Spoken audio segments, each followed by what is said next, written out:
ดอกไม้เทียนทองสองมือพนมตั้งจิตอธิษฐานขอสิ่งศักดิ์สิทธิ์จงช่วยบันดาลให้ลูกให้หลานโด่งดังแน่นาลูกเป็นเสาหลัก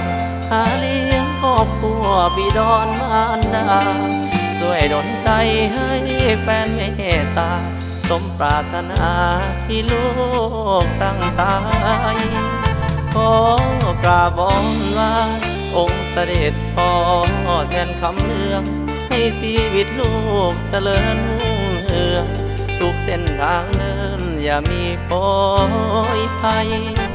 ขอวอนพระธาตุโพนจงช่วยดลให้คนเห็นใจให้ชื่อเสียงของลูกดังไกลอยู่เป็นขวัญใจแฟนเพลงตลอดกาล